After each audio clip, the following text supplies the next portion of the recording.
For my dream position interviewee, I chose to interview Dr. Ray, a practicing orthodontist at Stone Oak Orthodontist. His office is located in San Antonio, Texas, and the vessel in which I decided to conduct the interview was over Zoom. I conducted this interview with multiple goals in mind.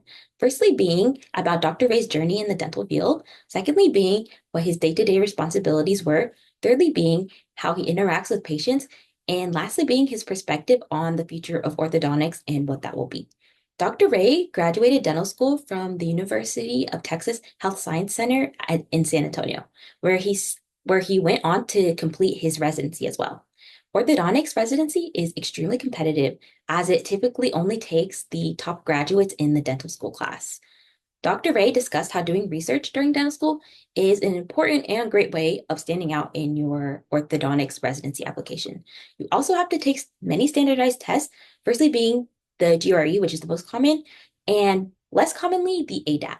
Residency for orthodontics is about 2 to 3 years. During this time, you take many classes, such as biomechanics being the most important, secondly, being craniofacial growth, and also scientific writing.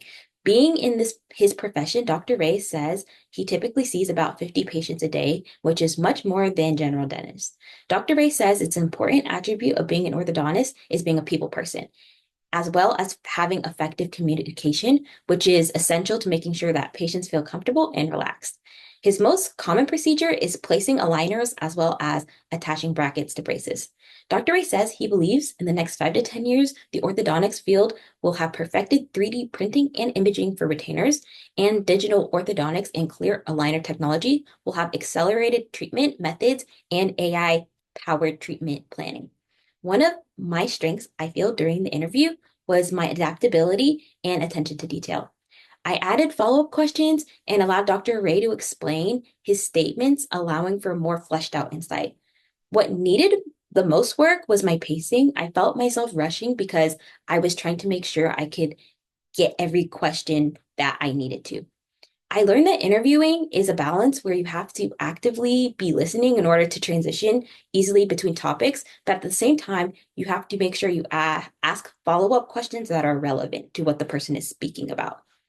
Overall, I felt the interview went really well, and I'm glad that I was able to talk to Dr. Ray on a more personal level. Thank you.